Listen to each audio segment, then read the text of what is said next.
would you do if you couldn't feel pain? Would you want to not feel pain? Leave me a comment in the below and tell me. I'm in Salad and I Saw Novacaine. It is directed by Dan Burke and Robert Olson, written by Lars Jacobson. If you haven't seen this movie, I will spoil it for you. This was requested by Patreon, if like the fast track of movie review, patreon.com/ASEPresents. On with the review. This movie follows Nathan Caine. He can't feel pain. When I was younger, I didn't want to feel pain because I hated it when I stubbed my toes. But watching this movie makes me appreciate the pain center in our bodies. He has to put a stopper on the shower so he knows where to turn the water to so he doesn't burn himself. He can't chew food or else he'll bite his tongue off and he won't know it. So he drinks a bunch of liquid stuff. He has all of these softballs on each corner of any sort of furniture, so he won't know if he hits the furniture unless there's a bruise there. He's like, I have to deal with the bruise now. And he works as the assistant manager at a bank, and he's been there for 6 years. And there's this chick, her name is Sherry. She has worked there for 4 months. They hit it off. They go to the bar together. They sleep together. And then the next day, there's a robbery. 3 Santa Clauses come in, and they be shooting up the place, and they kidnap her. Oh no! And you want to know what Nathan does? He goes any distance, all the distance to go find her. He meets men that beats him up. But since he can't feel pain, he just keeps on going. Oh my goodness, there's this fight scene in the restaurant. There's this cast iron being used on the stove, and he grabs it with his bare hand. And you got 3 of the guys, right? He tracks down each guy individually. Act 1 is the first guy, Act 2 is the second guy, Act 3 is the third guy. That's how this movie is set up. First hits him with a very hot cast iron, and the guy tries to grab it. It's freaking hot. And then, you know what this, oh my goodness, I can't believe it.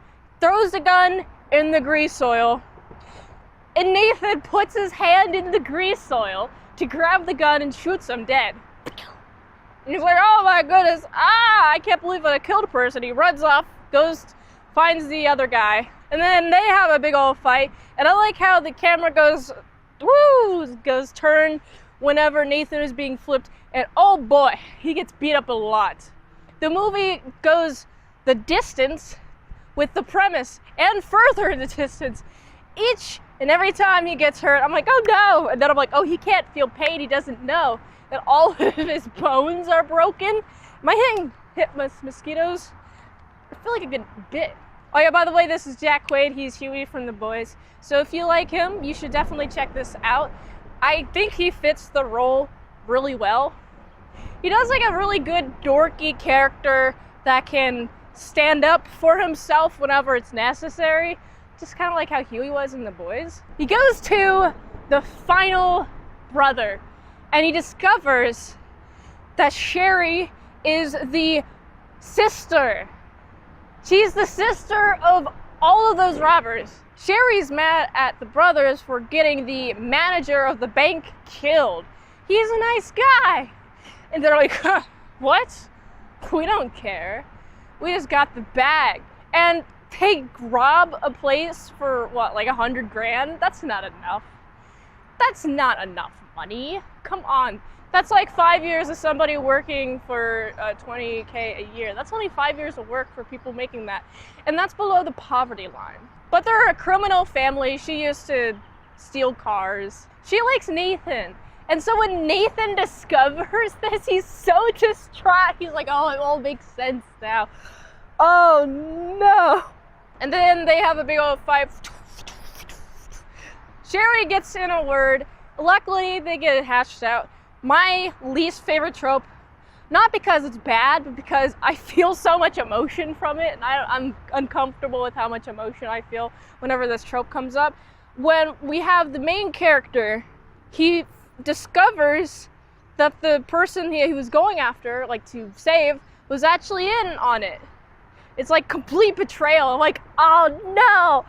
It's just sad. I'm sorry you have to go through that, Nathan. But of course, the cops get called. One of the cops gets shot. I like how Sherry saves the cop's life. Also, I like how In order to go after Sherry, Nathan hijacks a cop car, and all of the cops have been shot, and a bunch of them are dead because, you know, the robbers, they and just killed a bunch of cops. One of them got shot. He takes a belt, cinches it so he doesn't like bleed to death, and then he takes the car. So at the end of this amazing, really fun journey, he's just in the hospital, just head to toe, covered in a bandage. He's like, well, you got some charges on you. The jury felt it was all right for you to be in mainstream society with all the things that you did because they heard your case and you had a good lawyer. So you're just gonna be like 5 years house arrest and you're just gonna be chilling, all right? And he's like, all right, cool. You know what he does? He doesn't leave the house at all. He's like, nothing happened. I still stay in my house. I still play with my internet friend, who, by the way, he calls, and the internet friend actually shows up, and I like how useful he is. And they help each other whenever they're in need, and it's a good time. And I like this movie. If you haven't seen this movie, you definitely should. It's a thriller. It's a good one. It will keep your eyes glued to the screen just like it did for me. I really, really enjoyed it. So I've got to give this film, it's an 8 out of 10. If you like this review, want another one the platform really likes, that $20 Dito is at patreon.com/ASEPresents for one movie review for 1 month. If I haven't reviewed on the channel, there's a chance I haven't seen it at all, so that's why you gotta get the Patreon requested. Also support the daily grindness by going to autisticboobs.com so you can go here. And until next time, mint salad saw. I'll see you later, my sour croutons, big bits.